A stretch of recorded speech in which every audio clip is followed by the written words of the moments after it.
Hello, you wonderful people, and welcome to another episode of Super-Fanta-Fi. This being a show where I talk about TV shows of the supernatural, fantasy, and/or science fiction genre. For today's episode, I'm going to talk about the latest episode of the Vampire Diaries, Grimm, Sleepy Hollow, and Emerald City. Like always, if I'm talking about something that you don't want to listen to, you can always look in the description down below, and I include the time that I talk about each of the respective shows that I'm talking about. That way you can skip to what you want to listen to. For example, if you don't want to hear what I have to say about the Vampire Diaries, you can skip to what I had to say about Grimm, Sleepy Hollow, or Emerald City. But the first thing I'm going to talk about is this week's episode of the Vampire Diaries. Cade is officially in town, and the first this is kind of our first episode really getting to see Cade's personality, at least how he is now as the devil. We've got little peeks here and there, but we kind of see just how diabolical and maniacal he can be. Just the fact is that because he is a mind reader and everything, he's able to get inside of people's heads and kind of especially with at the coffee shop earlier, revealed that dude was basically sleeping with his boss's wife and led to them fighting and everything, just kind of spurring things up, kind of knowing people's deepest, darkest secrets. Which is what makes him the most deadliest opponent, especially when Damon finds out, oh crap, you're here on Earth, and he ends up setting Stefan free to kind of back to business. But it's how do you fight someone as powerful as Cade? Because Cade is literally the devil, which basically kind of puts him on the same par. I would go as far as saying on the same level as a god, because it's nothing can affect him. He's oh, you want to burn me? Oh, he sets himself on fire, does nothing to him. I mean, I guess it's a benefit of dying the way he did. It's how he was able to, I guess it makes him just immune to fire. Plus, he rips out his own heart. It's did you think that was going to help? Nope. I mean, how do you fight someone who can't be killed and knows manners, who basically is the true definition of immortal? Like I said, I feel he definitely puts even the originals, the Michelson family, to shame. On top of that, he's psychic too, so it's he can read your mind. So it's even when Damon's making up all these plans in his head, even that's not enough. But then it comes down to something that Caroline is well, we could always do this. And it's we could always use the cure, which I'm going to quickly interject and say, I kept wondering, what's up with this cure that Bonnie and Enzo brought up? I totally forgot about the whole, I said, I forget a lot of stuff. I totally forgot it was a thing. There's still enough of the cure in her system, because the plan was for her to eventually give the blood to Damon so that they could be human together, but it's only enough for one shot. So I was dude, I kept wondering, I was where are they going to get the cure from? It's I don't think you're going to have a repeat the situation of getting the cure from the past. I mean, that's already up, but it's there's enough of it in her system that at least there's enough remaining in her system. Especially, I think it's also, I don't know whether it would have always been there, or is it because she's also in her condition that it makes it so that the blood hasn't been filtered out. I mean, it's also magic, so maybe it wouldn't get filtered out. But I think, being in the state that she's in, it kind of kept the blood preserved, so it's in a position to be used. So it's hey, Caroline, we should use it on Cade, which Damon is super against, because he's no, because for once, we don't know that it'll actually work on a god like Cade. And then the fact is, finding it out, because basically, that's still something that even Damon still didn't know about, because that was something Bonnie didn't tell him. Because even Caroline only found out because of Sybil last episode. She didn't know about that being what was on the back of Bonnie's mind. Because you even had this entire episode, Bonnie's living it, trying to give Enzo that time. He's oh yeah, have this your bucket list, do all the things that you've ever wanted to. Basically, it's kind of a last hurrah, as enjoy his humanity one last time. Which she does have her own concerns, because she's worried that basically if he becomes human, then he'll eventually regret it. That there'll always be something he wanted to do as a human. For him, he's at the end of the day, only thing I want to do is be with you. So I won't regret anything. Me being a vampire doesn't matter, as long, cause at the end of the day I get to be with you. But then this whole plan comes up, which Damon's mad about too, because it's this jeopardizes any future he has with Elena. He'll have to watch her grow old and eventually die. But it means the same thing for Bonnie and Enzo, especially after she's put this thought in his head of getting cured, and he's so willing to do it for her. And she's so mad because she's for once she wants to be selfish. Instead of doing something for other people, she wanted to do something for herself. Which she was a little apologetic for not telling Damon about the whole cure situation, that she's going to give it to Enzo, but at the same time, it's just she needed to do something for herself. She wanted to put her happiness above someone else's, but she begrudgingly agrees okay, we'll use that to get the cure from Elena and give it to Cade. But everything gets turned upside down when it turns out that basically, because initially, Cade disapproving of, Damon's new position, which is very interesting because you see Damon all optimistic and everything. He's just kind of essentially on top of the world. Like he's like new lease on life, trying to get his brother back to normal and everything. But what ends up really messing with everything is finding out that basically Cade gave him an ultimatum. You can kill 100 evil people or you can kill Caroline. And the real twist to it is that he offered Stefan the exact same deal, except, it's like, oh, the deal is to kill your brother's love. So in Stefan's case, it's Caroline. In Damon's case, it's, Stefan is going to kill Elena. And like Damon finds this out and he tries to make a deal. He kills a person, even though he was saying that he wasn't going to kill anymore. He's like, we can make a new deal and everything. He's like, no, there's no more deals. You go do what you got to do. Your brother's already been set in motion. His job is already done. There's no changing it. So you messed up. So it's too late to go back on it. So get the job done.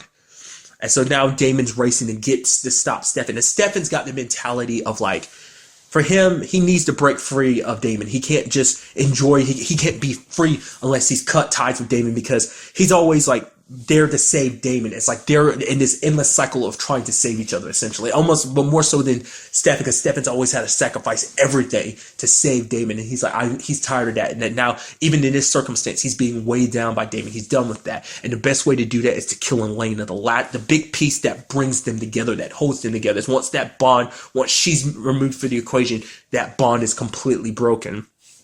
And so that's what his mentality. Because I kept wondering, like, why he went to that specific lady and was talking to her. I was like, oh, what is she, like a witch or something? Because we haven't seen any witches up here in a long time. The last witches we saw was last season with the heretics. That was kind of the last thing. But we haven't subsequently seen any witches. I mean, really, the only witches in the entire universe of the Vampire Diaries are kind of. I mean, they're out there, but really, it's the originals. But I mean, on the originals. But then again, it's like when you get the whole like.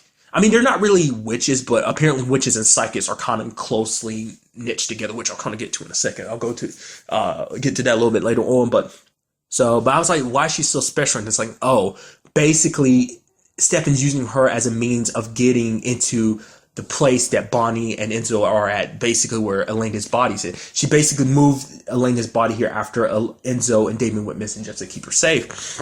But I mean, it's sad. Let's say at the very end of it, it really didn't change anything. It's because he ended up getting access to it. Like basically, he got the place switched over to that lady's name, and then had her invite him in. Which, like, obviously, I've never brought it up just because, like, it's something it's just a constant thing in the show. Obviously, it plays a part in other vampire mythology, but you see it very heavily in this one. It's interesting. That fact is that you could technically use legality to fight magic, because like keeping vampires out of your place is a magical thing, yet you're able to fight it with just legal terms. I just think that's kind of interesting how that legal beats out supernatural. I just think that's funny. It's like I said, it's a long running thing in the entire show. It's not like it's a new thing, but it's something, I don't know why, I've never really thought of it like that till now. So I just think that's kind of interesting. But because of that, Stefan can go inside of the house.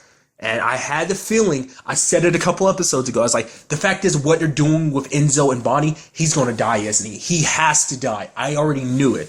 Didn't expect it to be by Stefan's hand, but I had a feeling, because I was like, Enzo's going to get in way. It's like, Enzo's going to try and stop him when he shows up. But it's like, no, Enzo didn't even get a chance because Stefan ripped out his heart from his back. And it's like, ooh, didn't even get a chance to defend himself. But I knew it because they were making too many plans. And it's like, there's no way anyone in this show can be happy without something happening to kind of get them, screw them over. So I was like, obviously it's going to, like, because no one's happy in their circumstances, I mean, talking about the originals, let's not forget what happened to Klaus last season. Cammy's dead, so that really sucks.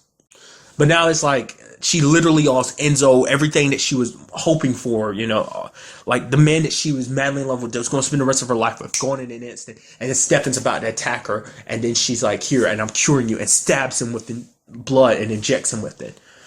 Now, so much, it's like, from that, okay, excuse me. So much can be taken from that one scene.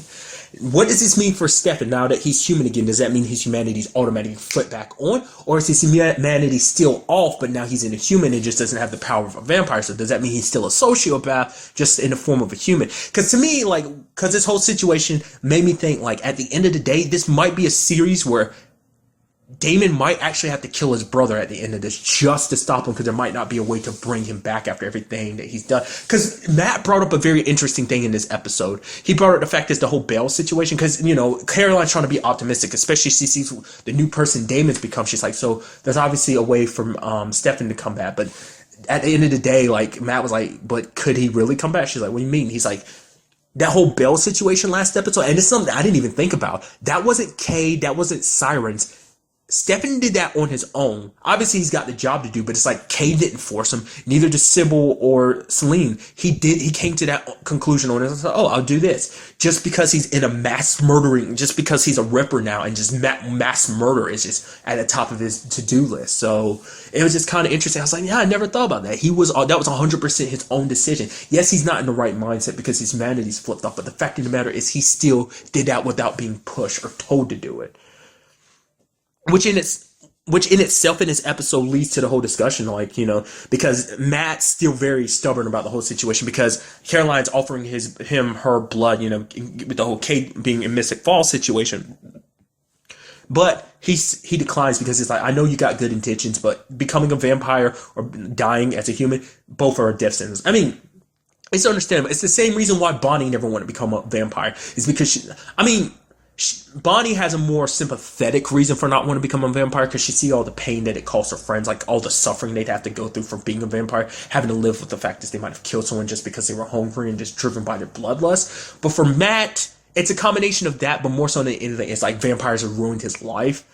They've taken everything from him. They've taken his best friend. They've taken all the people that he's cared about and turned them into vampires. And then Elena's situation is the way it is now because just everything that happened to it. Like the supernatural, it's not even vampires in particular, but vampires were the starting point. But it's just the supernatural world in general just screwed up Matt's life. And he's lost so much. He lost his sister. He lost Penny. In both cases because of vampire situations. So obviously he harbors the hard, like, obviously he's still in a situation, like even last episode he brought up the fact that he's trying to forgive Damon and stuff like that. So, because he even has like a hurtful conversation with Caroline about the fact is that, you know, he's like, oh yeah, you try to pretend like everything is okay. We're up here cleaning up people's bodies, and the fact is you're making everyone forget that people died here today. It's like, you know, that basically blaming her, and like she's like, I'm tired of your judgment. Like you're blaming me for all this. Like it's just us. Mystic Falls was always like this. It's not like this is a recent development. Mystic Falls was always like this, but we were kids and we didn't realize it because the adults were keeping the secrets. Well, now we're the adults, which kind of makes sense when you actually think about it, because every adult that was basically part of their, like, you know, leading Mystic Falls and kept the supernatural secret, literally all of them are dead. So it's now up to like our main characters to kind of take on the role of being like, oh yeah, we're the ones to kind of protect Mystic Falls secret and keep the supernatural and the normal world in check, essentially. But for Matt, it's still like, nah, like, yeah, this is the way Mystic Falls is, but you guys still represent darkness. And it's sad that he treats her that way. It's because, I mean, it's understandable after everything that's happened in Matt's life that he'd feel that way, but it's still sucky because it's not like, you know, they all try their best. And you see, like, out of anyone, Caroline, with the exception of when she kind of, well, obviously when she struggled with it at the beginning, but also when she kind of turned her humanity off after her mom died. When those circumstances, it's like, yeah, Caroline's got blood on her hands, but out of any vampire, she's had the most normalcy. But I guess at the same time, it's like, given enough time, she might slip off the bandwagon. Something might happen to kind of trigger that or not. But it's still, I don't know. It just sucks when you have Matt treating them like that, you know? It was kind of interesting because we ended up hearing more about Dorian in this episode, because we learned a little bit more about him, because Caroline's like, so why are you so like, accepting of the whole supernatural world? Because he ended up actually taking some interest in it. He's like, so what's it like to be a vampire? And, you know, Caroline was blunt, being like, yo, the lows are lows, but everything else, you got super strength and everything. All your senses are heightened and everything. But then Matt interjected with being like, and your pain is increased, and the fact is that you basically turn into a murderer and stuff like that. So that was obviously throwing out the downside. But there was a part of Dorian that was peaked. But anyway, he talked about his past, that basically his family, it was kind of cursed a little bit. At least they believed they were cursed. And so they always had bad luck. Stuff would just always just go wrong for his family until his mom and dad. His mom and dad kind of broke that tradition. They had a happy life, had a happy family, had him and his sister. But things kind of took a turn for the worse when his dad and his sister died in a house fire. Which he didn't bring up his mom in that whole circumstances, but he had a dream or whatever about his sister being there at one of his games or something. I think it was like a baseball game or something out in the bleachers, and like she was wearing a sweater that he used to make fun of her for, and it felt so real, and so it made him think, oh, maybe there's something more to this. So subsequently, since then, he's always studied the supernatural. And there was a part of him that was willing to take the drink that had Caroline's blood in it, but he saw what Damon did, killing someone, and it just instinctively shook him out of it. He dropped the glass because he didn't want to become like that. Because it's one thing to know the bad sides. It's another thing to see the ugly side of being a vampire. So in his mind, he's like, I'm 100% trying to stay human. So, but the thing I was going to draw back to is the fact is that Stefan is human now. What does that mean for Caroline? Like I said, I don't remember if that's a possibility or not. Once you become human, there's no going back. You can never become a vampire again. Can you? I don't remember. I might be confusing this with Van Helsing because that turned out to be a thing in Van Helsing. Like when people got cured, there was no going back. You found that out with Doc's case. But then again, I was like, I can't remember if that's the thing in this one or not. So does that mean Stefan can never become a vampire again? I'm trying to remember. I can't remember. There was something I was watching. I don't remember if it was this or some other vampire show where someone got cured of vampirism, but then they got turned into a vampire. I don't remember what that was. So it might have been this, but I can't remember. But like, I'm wondering what that means for him and Caroline. Like I said, once again, what does that mean? Like with Stefan, like, is he back to being the original Stefan now human? Or what? I mean, also, what does that mean for him and Bonnie? Because Bonnie's going to be mad at the Salvatores because it's like Stefan killed a man that she loves, no matter what his circumstances. Maybe he still killed him. And then Damon, she probably blame him because it's like all this could have been avoided if Damon hadn't screwed everything up. Like all these circumstances happened because they were trying to do the right thing. Damon was trying to do the right thing, and he's trying to make up for it now and everything. So. Now she's lost Enzo, so she's probably at the position where she's pissed at both the Salvatores. But a very interesting thing happened at the end of the episode when she was holding Enzo's body. She screamed, and you saw like almost a psychic wave, which means either she's becoming a witch again or she's becoming like Cade. Because Cade got his powers as the devil. When he died, he let out a psychic scream, and that's what led to him being in the position he's in. So it's like maybe Bonnie's getting her powers back, or at least a new form of power, psychic powers. So meaning she can be like Cade. So meaning they have a weapon against Cade. That just depends on if Bonnie decides to fight for them. Because she might blame everyone behind all of this because it was like, she might blame them like, it's because of them that she's lost all her happiness. Like I said, especially Stefan. You even have Damon probably trying to save Stefan and try to keep Bonnie from killing him, especially because Caroline's going to be on that same side too. But then maybe you have someone like Matt being like, well, if you're going to do it, Bonnie, do it. Just being, so, I mean, that's what I can only assume that's what that was, because that's what Cade was able to do, is because of an emotional,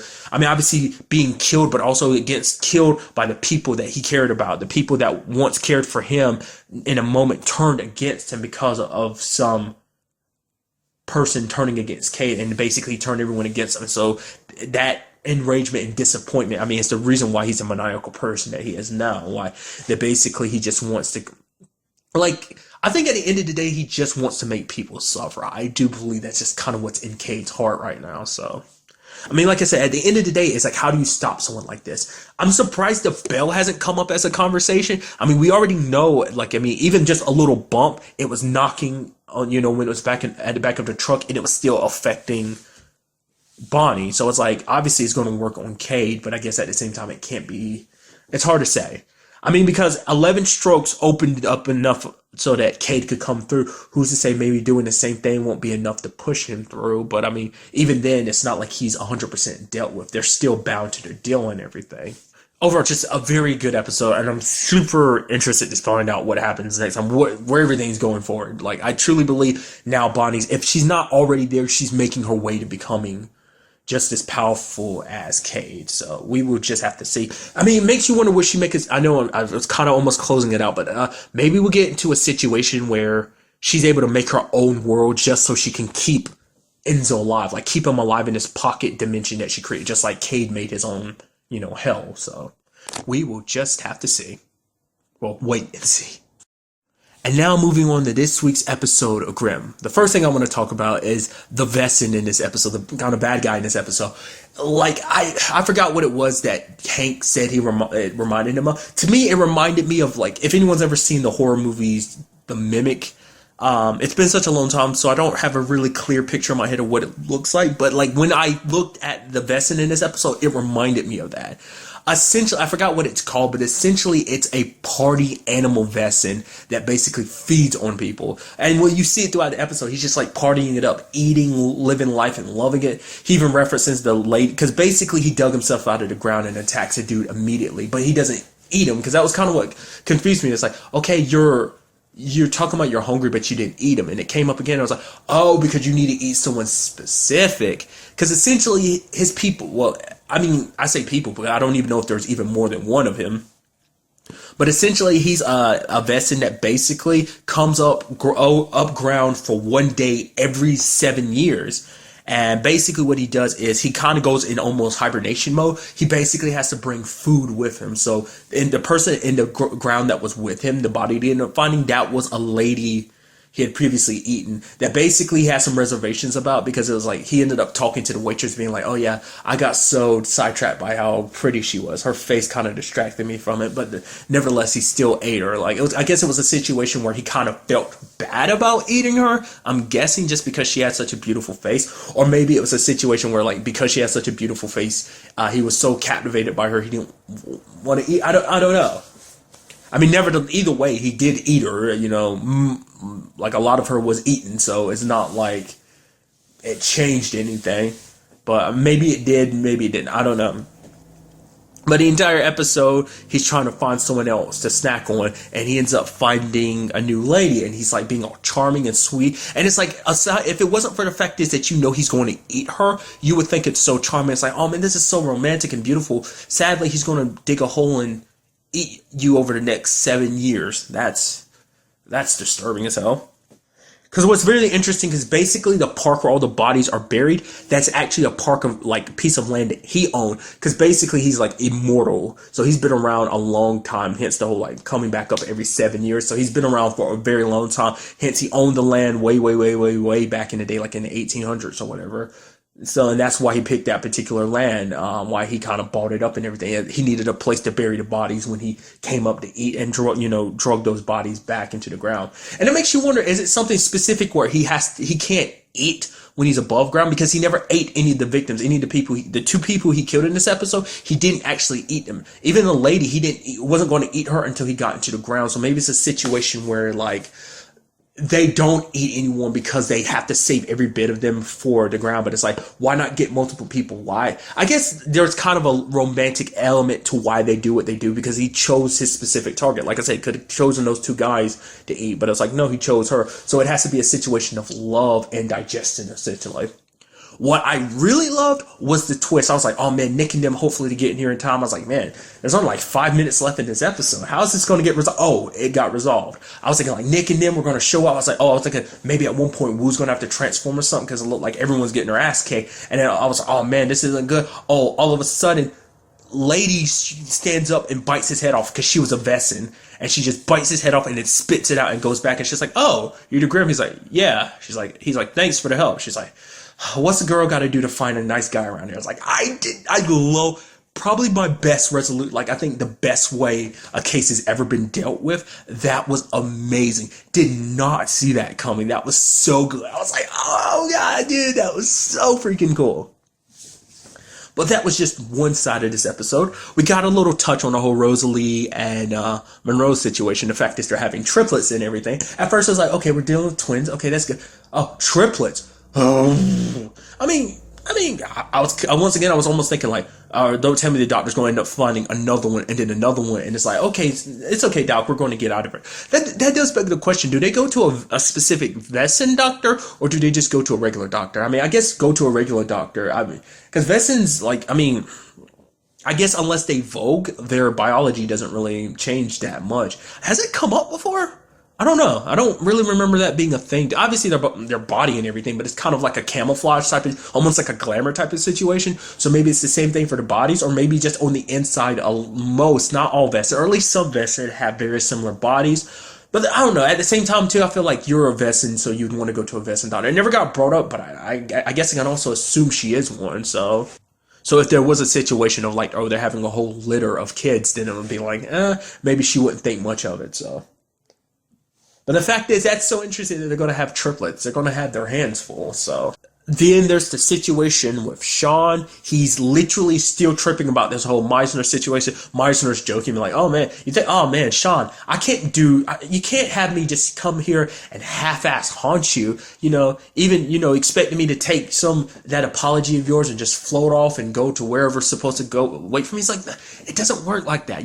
I have to kind of give you the full experience. And it's to the point that basically he is literally losing his mind because he can't tell what's real or not. Because basically it has all the Meisner like at one point he turns around, there's all these different Meisner bodies on the floor, dead, and it's stressing him out. He just doesn't know what to do about the circumstance. Because he can't tell whether he's really being haunted or whether there's a situation where it's like, nah, like, it's just all in his head, especially later on in the episode. Because there was a moment he was going to ask Adeline about it, but he chose not to. But he gets in contact with someone. He's like, okay, I need your help to figure this out. Dude basically it's like, okay, here's a machine. If you're inside of it, it'll pull out the spirit. If there's one haunting you, he gets in, the spirit comes out. And it seems like Meisner ends up possessing the dude's body. And it's like, oh crap, how's this? It's like, oh man, is Meisner back now because he possessed somebody's body? Like, what does this all mean? And all of a sudden, everything plays out and Sean wakes up in the middle of the floor, literally all in his head. He's like, oh, it's a shame when you, kind of end up losing your own mind. It's like, holy crap, dude. What does this mean for Sean? Like, from the very, like, I'm sure more so than anything, it's guilt. I mean, it's not the first time something else has happened to Sean. I mean, there's that whole situation where he was possessed by a killer a little while back because he died and more particular, his mom. I'm surprised she hasn't popped back up. They went through the trouble of setting her up, but they haven't brought her back up subsequently since. His mom.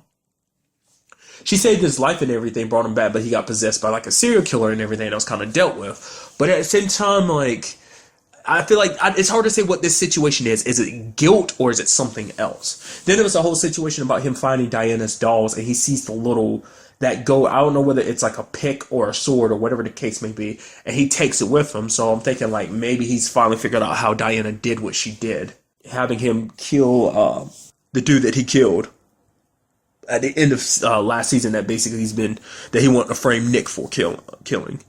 I don't know. The fact is that they pointed that out. They saw him readjusting the dolls and everything. I was halfway expecting him to do something to one of the dolls and it just magically make Adeline do something. She's like, "Whoa, I don't know what caused me to do that." Didn't happen, but that'd be kind of interesting if it did. It does make you wonder, do the dolls only work like that when Diana has possession of them? So, and speaking of Diana, we had the whole conversation with her about Meisner, because she brought up Meisner because her dad's been screaming his name and stuff like that. And she's like, oh yeah, Meisner, he's dead. And she's like, oh, right. She's like, oh, you met Meisner when you were like super, super young, when you were a baby, because he helped kind of bring you into the world and everything. But she's like, oh no, I remember Meisner. Because basically it was, what was it, season four's finale, where she was basically in a chapter with Meisner, and he killed the king by pushing him out of the helicopter. For some reason, I remember that wrong. I thought it was like Diana that did that. It was like, no, apparently it was Meisner who did that. But she was like, oh yeah, I remember Meisner. She's like, I'd like to see him again. And she's like, well, he's dead, honey. And she's like, I know, but still, I'd like to see him. It's like, okay, that's not creepy at all. Like, once again, it's like she's adorable, but at the same time creepy because she's adorable, yet she has all those powers and being as powerful as she is. Which does beg the question, like, maybe there's more to her daddy's situation. Like, maybe she can actually help him out. I mean, granted, she hasn't been around him at the same time he's been screaming about the whole Meisner situation. Obviously, she's overheard it, but she's never been there with him. So, because Diana has her powers, so she can probably see a lot more to it. I mean, who knows? Maybe there's a situation where, like, because he killed Bonaparte, I literally couldn't think of the dude's name until then. I kept thinking for a second, but Bonaparte. Maybe when he killed Bonaparte, maybe before Bonaparte died, he put a little curse on Sean, and that's why he's seeing this whole situation, making him face his own guilt and stuff like that. I don't know, like a last middle finger or maybe just not even just he did it on purpose. Maybe it's just kind of whatever his species, Bonaparte's species is. The moment they killed, maybe they automatically do that, and that's what he's suffering from. And maybe Diana will figure that out. Or maybe she'll find out that basically he is a real ghost. Because, I mean, we are dealing with the afterlife here on so many different levels. What happened with the whole death grip for Eve. Then there's the whole situation with Nick and the stick. Because Nick's trying to figure out, like, because he can't sleep because ever sitting, like, he was laying in bed and he kind of had a nightmare about the day he died. He's bringing up to Hank, and Hank is like, oh, maybe you thought you got shot but didn't. But Nick is so adamant about it. He's like, I died. I felt myself leaving and then it brought me back. And it's like, it's just so uneasy. Like, he gets the feeling like he needs to have the stick and he needs to carry it around all the time. It's like, to him, it's like having a weapon by your side and then having it taken, like, it removed from you, and then you feeling like you're missing a part of yourself. Hank even throws out a suggestion, like, shouldn't you move it further away? I don't think Nick could, even if he wanted to. He probably even getting too close to it will mess with him, and he feels the need to, like I said, because it's like, the question is, like, what is this stick? What does it do? Why was it buried? Is it something that the Crusaders couldn't destroy? For the fact is that it still exists. I mean, it's supposed to bring destruction, so it's like, what is it? Like I said, it has to be specifically tied to a Grimm, or maybe it just simply is because Nick was the first one to kind of really. I can't remember if anyone touched it before him. Or was Nick the first one to touch it? I mean, because arguably you could be like, well, it latches onto Grimm's, but at the same time, it's like, I don't know, maybe it's always powerful, and maybe it shows, maybe it's even more powerful because Nick is a Grimm. I mean, that Grimm blood always kind of messes everything else. It complicates a lot of situations, so it doesn't make everything go off without a hitch. So, as the episode before last, as we saw with that spell, like, Nick being a Grimm kind of amplified it, so it hadn't a hard time wearing off. So then we found out about Eve's situation, because Diana was like, oh yeah, Eve's down there behind the wall. Adeline's like, wait, what? Yeah, and she's been there for a while, and goes down there. Eve's passed out because basically she's exhausted. She's been living down there for a while. Basically, she drew the symbols all over the wall, and Adeline helps her up and everything. But, like, she brings up the fact, because I was wondering, I thought the reason why she didn't leave was because it's like, oh yeah, Adeline and Nick were up there and they were having that conversation, and she didn't want to leave because she didn't want to go out the exit and just make it awkward and everything. She says it's because, like, she didn't want to leave. I mean, it's hard to say, because it seems like she blacked out after touching the stick and drew all those symbols all over the wall. When she went around there initially, it kind of had a purple glow to it. I wasn't 100% sure, but later on, when Nick and Eve went back down there later on, and it wasn't that purple glow, I was like, okay, we were like, basically they glowed purple because Diana kind of activated her powers and was looking at it, and she could basically, I don't know whether we were 100% seeing it from her point of view, or was she making it so that everyone, including Adeline, who was with her, could see it, with the purple glow as well. So, I mean, I don't know. There was also an interesting moment where Nick showed up and he was like, oh, are you okay? And then Eve was kind of like, yeah, she just kind of was a little awkward around him. She's like, I just feel like I shouldn't be around here. I should go.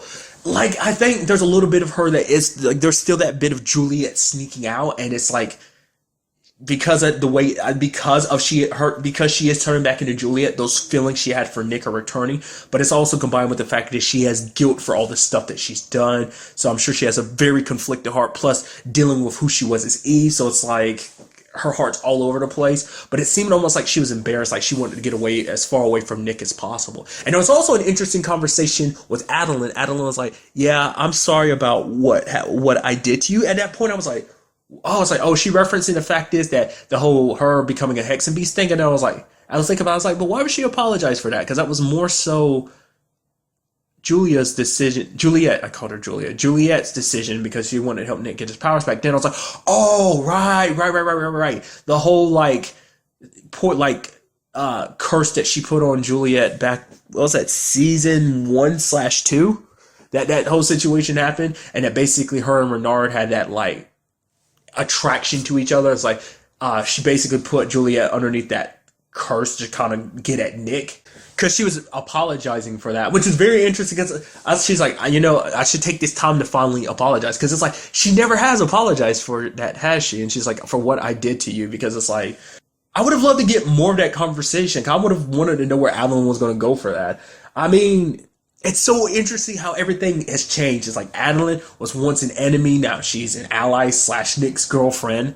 And then you had Juliet, who was once Nick's girlfriend, eventually was supposed to become his fiance slash wife, but then became an enemy, and now she's back to being an ally. And that area is getting murkier. I mean, it's still an ally situation, but it's like, which ally is she? Is she Eve? Is she Juliet? It seems like she's smack dab in the middle. So it was just kind of interesting to me that came up like that. So, but overall, a very good episode. I'm hoping we get some. That mystery keeps building and building about that stick. I'm like Nick. I need to find out what's on it, what's on that cloth, what this whole situation with this stick is about.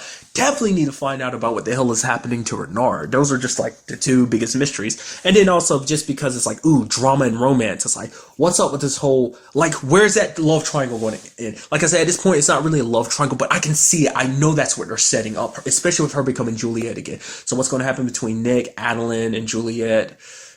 What's going to happen with Diana? I know somehow this situation is going to get complicated, and Diana's going to be kind of a bad guy for a little while.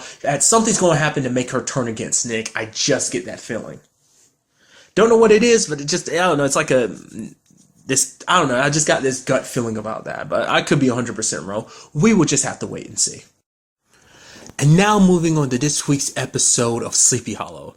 A very good episode where we kind of learn a little bit more about Dreyfus's past. I kind of figured it had to do something with his partner Ansley because they went through the trouble of introducing him, saying that basically the whole company, that basically the success that Dreyfus had is because of his partner Ansley.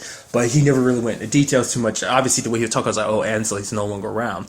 And it seems like, and in the moment, I was like, okay, the correlation between like, oh, this person popping up and the fact is that they can break into Dreyfus's place so easily is obviously got to be Ansley simply because he knows the systems. He knows Dreyfus very well to the point he'd be like, all these security systems, they're nothing. I can get through them, because it's an interesting situation where it's like he's the reason why Ansley's in the situation he's in. Like the way he looks right now with all these sigils across his body is because Dreyfus betrayed him. Like years ago, because he was always jealous of Ansley because Ansley was the face of the company. Everyone noticed him, but Dreyfus kind of had an inferiority complex, essentially, because of the fact that no one really noticed him. Even though he's the brains of the operation, he was never very outspoken, so he kind of fell to the wayside, so no one really paid him any attention, which grew to make him kind of almost hate Ansley. And so basically got drunk, had a car accident, but all his work was in there, and it basically was catching on fire. And basically Joe the Demon popped up and offered him a deal.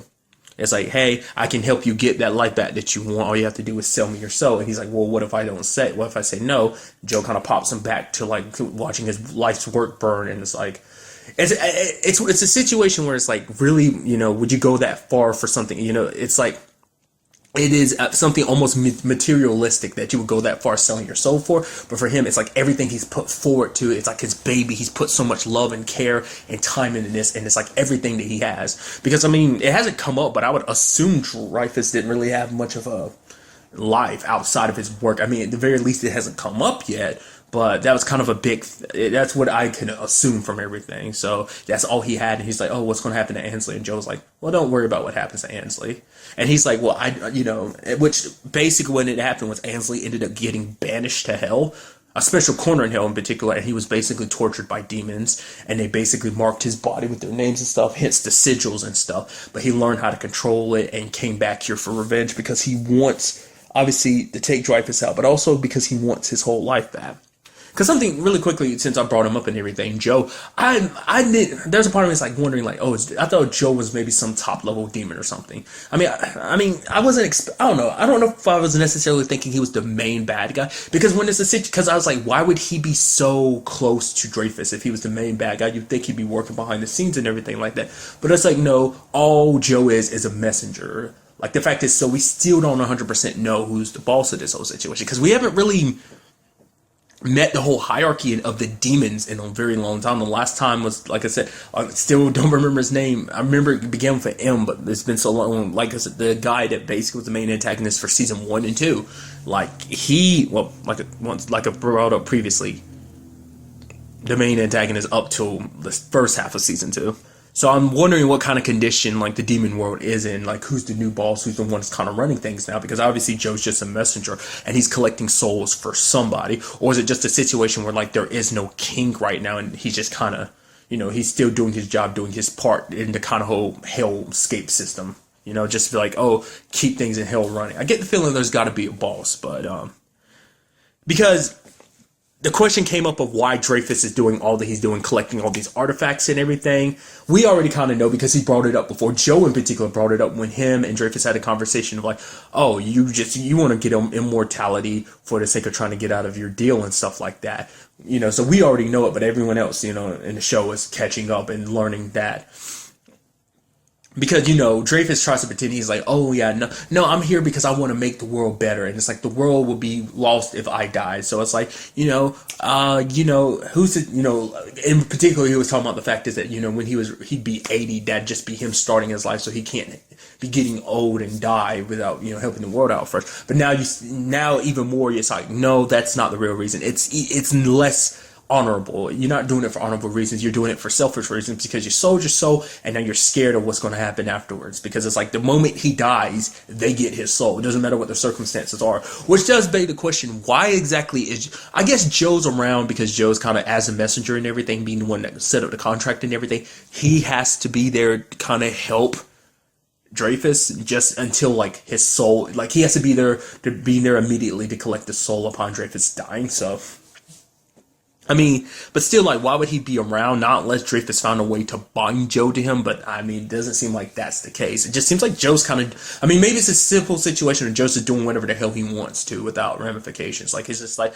well, I'm getting your soul anyway when you die. So I'm like, I don't know, I'll help you. If you're able to manage to pull this off, more power to you. But till then, I'm just going to stick around, because it doesn't seem like he's actually helping Dreyfus, because we ended up finding out the thing that with the artifacts, he's building the Philosopher Stone, which basically can transmute, basically can change a lot. And basically he wants to change his fate. It's also the reason why Ansley wants it. It's because he knows that with its power, he can get his life back. It seems like basically it's the most powerful magical object there is. To me, basically the way they're almost talking about it almost seems like it's a type of thing that basically rewrites reality, essentially. Which, like, there was something that kind of popped up in this episode. Really quickly talk about, like, the whole Molly situation. Diana's having trouble trying to decide, you know, this whole witness situation of letting her know the truth. Because, you know, she's wondering about the whole witness situation because, like, she's like, oh, yeah, Molly's always been pretty good at sports and everything. And she was like, wait, could that be, you know, she's always been very athletic and everything. Could that be part of this whole witness thing? Crane would be like, no, it doesn't give you, like, supernatural abilities or anything like that or some advantage like that. You're just like any normal person. She's like, with the added bonus of being a monster magnet. And, you know, Crane's trying to ease her mind about the whole situation. It's like, you know, because basically saying, like, basically you have to tell Molly the truth. Like, me and Abby decided to fight for the cause of good versus evil, but that doesn't have to be Molly's destiny, which at the end of the day, like I said, as we seen for Abby, he's trying to be more optimistic, but it's like, as we saw with the situation with Abby, no matter, even if you choose that's not the path you want to go down, it will still track you down anyway. But I guess, like, the thing is, he's saying that she doesn't necessarily have to be there to battle evil, that she can use her powers as a witness in other shape or forms, kind of help out here and there, but not really be a part of the fight. I mean, I don't know. Either way, the main point was to kind of ease Diana's mind. But she's very scared to tell her, because it's like, I don't know how to tell her that she's chosen to be a part of the battle of good versus evil. But then from Crane, he talks about the fact that because of what he went through last episode, that whole trial and everything, and put things a little in perspective for him. He's like, the fact of the matter is, him and Henry didn't have a good relationship, because he never really got to spend time with him, never got to really know him. But he looks at Diana and sees her with Molly, and it's like, oh, he even tells her later on, it's like, you're a good mom. You're a very fantastic agent and everything, but you're a great mom. And the fact of the matter is, like, you and your daughter have each other's backs. And I mean, obviously he didn't say that, but it's essentially, I mean, I'm, like, you know, paraphrasing here. And that basically, you know, all you need to do is tell her the truth, that I know, and that he said that literally he knows that Molly would never have to worry or have fear about anything, because, you know, Diana would always be there to protect her. So, which Diana does, I mean, she doesn't go full on, because it's like, you kind of have to ease into that. But she tells her the general basis, like, oh, you've been chosen. You basically, you know, we fight bad guys, essentially, without going into the whole monsters and everything. So, like I said, I'm very curious to see what they do with Molly's character, like, what her role is going to be and everything. Like, because I doubt she is going to have, like, an active role like Abby. Like, it seems like she has the witness side of it. Like, you know, when it comes to Abby's character, it's like she takes the witness side of things, but being in the the full frontal part of the battle and everything. It seems like I said, Diana's going to act on her behalf. It seems like going forward. So, because trying to keep Molly as far away from this as possible. But like I said, I doubt that's going to be easy because she is a witness. I'm sure things are just going to find their way to her, maybe at school or just anywhere. It will track them down just like it did Abby and Jenny. Like I could be wrong, but I don't really remember too much about the previous witnesses, any past witnesses before Crane. Maybe it was brought up in the past, but I don't remember. Like there hasn't been really too many there's always been references to the witnesses. Maybe it's a situation where it's like, obviously Crane was the most recent witness, and basically Abby's role as witness was to wait for Crane to awaken so that they could be witnesses together. That's how I think it works. So something that did cross my mind though, the Philosopher's Stone has the power to basically change people's lives and everything, which crossed my mind, like, if that's the case, what if they end up making the decision, or at least Diana does, making the decision of using the Philosopher's Stone to change it so that Molly isn't the witness? Maybe we'll get a situation where she passes the mantle of the witness onto herself. That way Molly doesn't have to be worried about it. And it's like, maybe she'll decide, like, I need to take this battle on so my daughter doesn't get involved. I mean, in a situation like that, even if Molly's not the witness, it will still be something that Diana will have to, Diana would still kind of drag Molly into it. I don't know. It was just something that was crossing in my mind. I'm like, maybe that could be something that happens, or maybe not necessarily that Diana makes it that she's the new witness, that basically she just makes it so that Molly isn't. I mean, I don't know if that's something that can work. Obviously, the witness mantle passes on, once the previous witness passes away. So it's like, maybe, just maybe, that will happen with, it can work to help her, or maybe it doesn't. Maybe it's just like it has to be a natural, like, passing of the torch. It can't just be like a magical thing. Like there's no loopholes around being a witness. So, because I don't think Abby and Crane ever tried to get rid of the whole witness thing. Like, I mean, obviously they tried to deal with it their own way, but it was never like actively trying to get rid of it. It just became a part of them. It's just something that they just accepted being a part of everything. So. But I really like how everything kind of played out in the episode when it came to Ansel. It's like you feel bad for him because he was just a dude that was betrayed by his partner and best friend and basically punished. I mean, basically lived through torture like that, just, driven by revenge. But the whole situation where it's like Crane throws a dagger and hits him in the chest and he drops the Greek fire, and you see Diana going for the clutch catch, which is interesting. We get to see Greek fire again.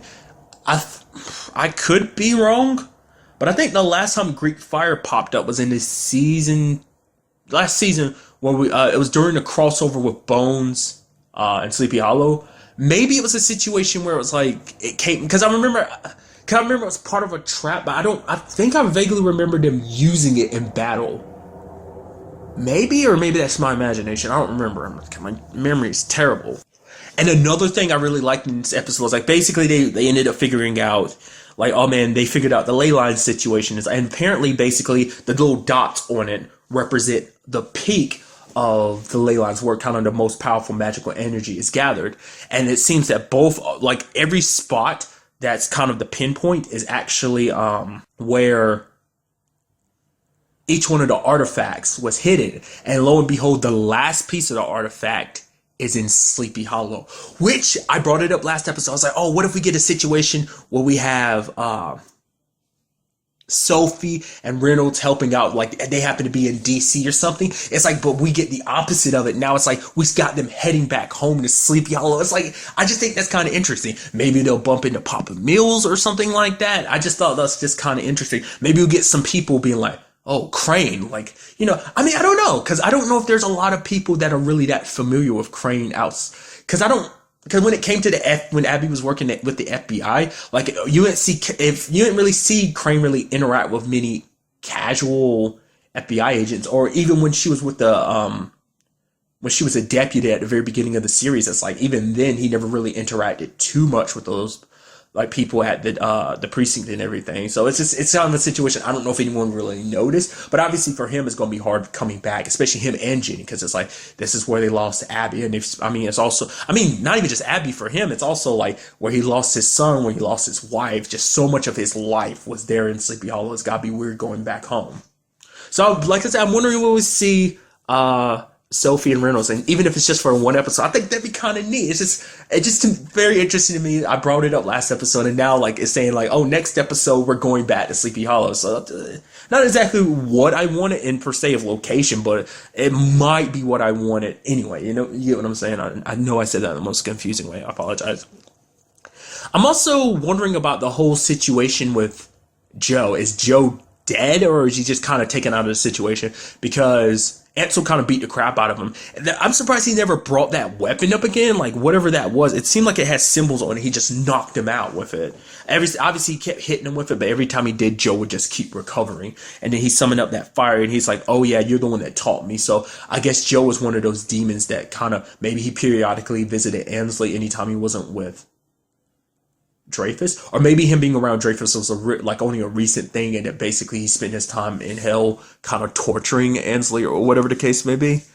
But he put that ring of fire around him, and that was the last time we see Joe. So I doubt Joe's dead. He probably just got sent back to hell, just kind of put out of the way long enough for Ansel to kind of deal with the whole Dreyfus situation. And now we also have Dreyfus on the run, so he's going to be rushing to try and get the pieces all together. Because the person that knows where the final location is, well, knows all the locations, is Joe, because he did get the map and everything. But most likely Dreyfus probably has it, so it's probably a race to get that final piece. And another element, kind of just character elements I love in this episode, is the fact is that Jake still pining is the word I meant to use, after Jenny, and just like staring at her and everything. He's asking Alex for his. So basically, it's like, oh, Alex, talk to her, kind of put in a good word for her, tell him how chill I am. And she's like, all right, fine. You have to pay for my lunch for like a month, and I get your parking spot. He's like, a cool deal. And basically goes over there, sits down with Jenny. It's like a very interesting episode where we get to see Jenny and Alex kind of bonding, especially over the whole hacking thing and situation. It's just like, oh, kind of getting to know each other. And it's like, she's like, so what's up with him? Oh yeah, I'm supposed to be over here trying to put in a good word for him. And it's like, oh, she's like, yeah, she's like, basically like, I'm getting a lot of stuff out of it. Do you want, you want to split the, benefits of the whole lunch situation? He's like, no, I'm good. And she's like, just look at him and smile. And Jenny looks over to him and smiles. And then you just see like Jake going like, yeah, I'm totally winning her over, and it was so good. Especially later on, he's like, "Oh, I can go if you could use backup." She's like, "No, I need you to be here because you're the expert in this whole like sigil situation." He's like, "Yeah." Him and Alex kind of high five each other. It's Alex, knowing that she let Jenny on everything. So I thought that was kind of nice thing. Like I said, the sad thing is Jake doesn't know about the whole Joe situation. So, well, Joe Corbin, yeah. Yeah, that's going to get confusing, so I have to add in a Corbin. Or I could just go back to calling him Corbin Jr., but I just feel it's weird. But her and Joe, that's probably still a fresh wound, because it definitely hasn't been that long since Abby died, and Joe died around the same time, so it hasn't been that long, so I doubt Jenny's really all for dating anyone right now. It's not, probably anything that she's focused on. She's just like here to help out her friend Crane and just help with this whole battle versus evil. It's part of her family, and it's up to her to carry on that legacy too. So might not be a witness, but she's just as much of a part of this battle as the witnesses. So, but overall, a very interesting episode. Like I said, I'm super excited to see what goes down next episode when we go back to Sleepy Hollow. And now moving on to this week's episode of Emerald City. So a big part of this episode was us finally learning a lot about the wizard's past. As I was completely wrong. I brought up before, I was thinking like, oh, maybe Oz and the Earth basically work in two different time zones. They don't. They basically work the same way. He's been here since 1996. Him, Karen, and a woman named Jane. Basically, they were running an experiment trying to basically create energy out of thin air. The experiment went wrong, mainly because Frank messed with it. Because it seems like it's one of those situations where it's like, oh, you kind of find out the wizard is technically a bad guy. He pretends to be a good guy. This is literally everything going wrong with everything is really his fault. Because he brought them all here because he wanted to feel special. Because you even hear that moment where he's like, oh, let me try it on the computer. I could easily fix it. So maybe, at first I was like, oh, is he trying to be a hero? Truth be told, he wants to be a hero. He wants to be special. And he found out about this other world, so he got them there. Which, once Karen found that out, she was like super pissed because that's around the time she had Dorothy, and it turns out the wizard isn't her dad. Roberto, the man that's dead because of the Frank doing what he did led to him dying, which he lies to Dorothy about. It's like, oh, your dad died in an accident. I tried to save him and everything. It's like, you're so full of crap. Everything that's happened is your fault. Even the dangers in Oz are his fault. Because basically, was it East basically told them that basically them coming here basically created a ripple. And basically it brought great evil to this world. And that great evil will only disappear basically if they leave. But Frank doesn't want to leave because this is a place where he can have a new start. Because basically Jane ran everything, especially when they first came to Oz and everything. She kind of took over as the leader and everything. But to him, it's like, no, I'm the one. No, I want to be something special. You think I'm stupid? I'm smart. I'm the one who got us here in the first place. I am smart, so don't treat me like I'm some idiot lackey. And then when it came to explaining science and everything, he was wowing all the children in the tribe. But then he met the I would assume it's the head of the tribe, his wife, and she used magic and created little rock golems, which brings up the question, could that be where the golems lie? Because it's like, he doesn't actually have the power to control them, so maybe it's actually her power, because remember, the power is supposed to be sealed within the abject. She's sealed in the prison of the abject, so he probably manipulated her and used her power to move the rock creatures, and that's how they fended off the original beast. I mean, and it started to raise up the question, does the beast forever actually... I mean, obviously it does exist because it's basically a manifestation of just the world falling apart from what them coming to this world. But it was very interesting when you... because you see it in his eyes. Like, oh, he says, oh, magic.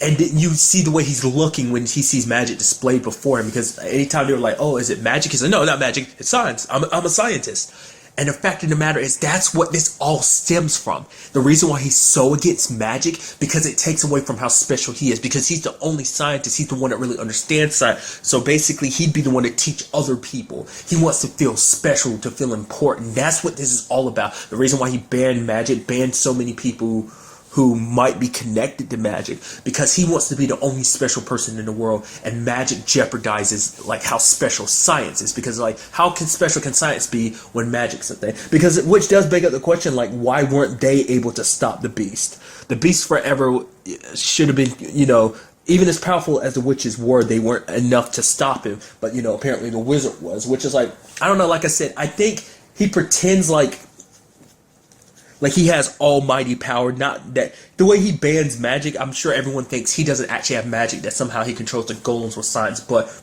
like I said, I think it's her, because of the whole rock formation thing, it must mean that she's the one that moves the golems. That's why he needs the abject open, so he can get access to her power, especially because the beast is bad. But then again, it's like he doesn't necessarily need the beast. I mean, he doesn't necessarily need the golems, because now that Dorothy's here, he can get access to her gun.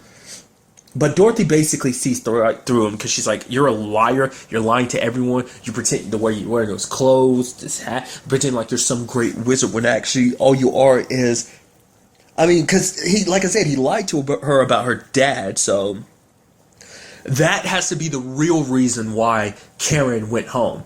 I doubt it's that he even let Karen get home. Karen probably found a way to get home on her own without the wizard say so. Because basically he's offering Dorothy a way home. To me, it's a way of keeping her mouth shut. So maybe he did the same thing for Karen. It's like, okay, you never question me, don't tell people about me. I won't, I'll let you go home and you never have to come hear from me again. Or something, I don't know. It most likely had to be the fact is that she was on the run. And maybe the thing is, the reason why Karen kept her distance and everything, because she was like, maybe once she was afraid that one day the wizard would track her down. Maybe those police officers we saw at the beginning weren't actually like real police officers from Earth. Maybe they were people from Oz that the wizard Frank, sent to Earth to come get Karen and Dorothy. Maybe, I don't know. I mean, the truth is told is, does he even really care about Dorothy at all? I mean, he had feelings for Karen. He always did, because she was the only one that kind of treated him right. The others kind of treated him like an idiot, so I'm sure that's why he took a special interest in. But the question comes down to, did he let her go willingly, or did she run away from him? So, and in this episode, because we ended up looking into Lucas's memories, because I'm not going to tie everything together. Because Lucas, he needed to know the truth. He surrendered himself to the to the knights and Amon, or the guard and Amon, and he was going to be like, he needed to know the truth. But Anna scanned him and ended up finding out that basically the reason his memories aren't wiped, they're just protected by a magic spell. Wes decides to, she's there to kind of break through the spell, but she can't because it's created by Glinda. I think more so than anything, it's probably a powerful magical spell, but then we also tie back to the whole thing about like, oh yeah, when you use, every spell kind of has its own fingerprint. So without the exact word, like the whole incantation and just how the spell works, it's not like she could break it. So, or maybe it's just a power thing where she's just not strong enough to break it. So she kind of, with Dorothy, kind of finds a workaround, and we end up finding out the truth about what went down that day. I kind of threw out the possibility of Sophie and Dorothy being connected to that, but I leaned more heavily towards the Dorothy route, but it was the Sophie route.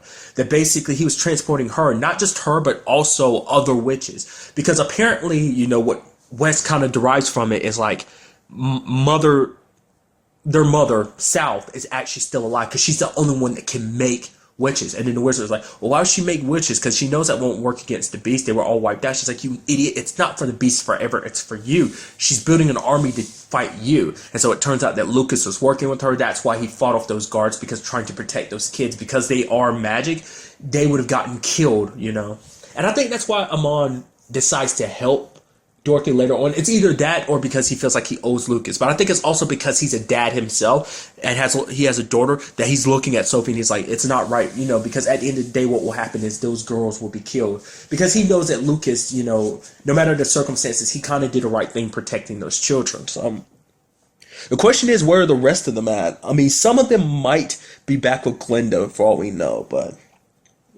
nevertheless, finding out that everything is Glinda, that she's raising an army and everything, puts everything in perspective, because it's like, wait a minute, that means everyone in my council who was brought to me by Glinda is also using me, which Wes gets super pissed about, because she's also pissed because I guess it's because like she lied about their mother being dead. So is Glinda controlling their mother, or is she working with their mother? Whatever the case may be, it seems like this might be the secret that East found out about. And maybe that's what East was like, oh, I'm wondering if Dorothy and Lucas were sent after her because she found out Glinda's secret, and maybe Glinda sent someone to kill her. Because you would think out of anyone, West would be the most okay with joining forces with Glinda so they can rise back to power. But I guess at the end of the day, you can think of it more so that Glinda wants to be the more powerful person, that she wants to take what the wizard has, or that he rules over Oz, and kind of put herself in that situation.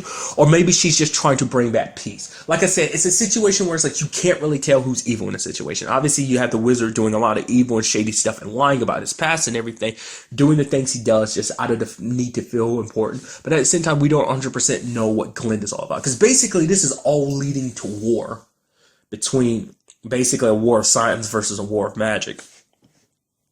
And the most heartbreaking thing is the fact is that, I was wondering how this was all going to play out, because the fact is, Anna was like, oh, she was thinking, oh, was I ever supposed to like actually help the wizard? It's like, no, she was sent here to get close to him to learn his secrets. And you have the wizard being super upset about everything, especially because like he was getting close to Anna and everything, and now finding out the person he trusts most, the person he's put so much faith in, has betrayed him. It doesn't make what she said, anything she said, to be a lie.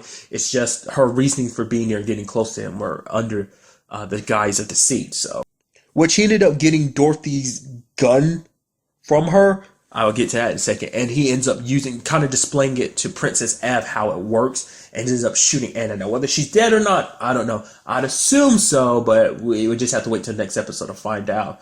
Because it seemed like she was going to switch sides. I thought at the very end of it, she was going to, given the chance, she would have gone to the fact is, you have to watch out for Glinda. She's got spies that like try and warn him, and then she kind of would end up switching sides. Maybe that's something that comes up. Like I said, it comes down to whether or not she's dead or not. It's not like he did a headshot. He just shot her in like the shoulder, around the shoulder area, so she might still be alive. Because Princess Ev didn't want to have anything to do with this, because her dad ended up, getting turned to stone by Sophie by accident. So, but now the wizard is pitting, because basically they're kind of they're the ones with the tech, essentially, the Ev, kingdom. So he needs them to kind of mass produce guns, that way they can fight against Glinda's magic and stuff. So because in one moment she ended up losing her dad. Like I said, it was just a sad series of events. But the thing I was going to say before is the fact is that the reason why Dorothy gave him the gun, because it's like, oh, you could use that to kill Glinda, but it's like technically they have another weapon, and that weapon is Sophie.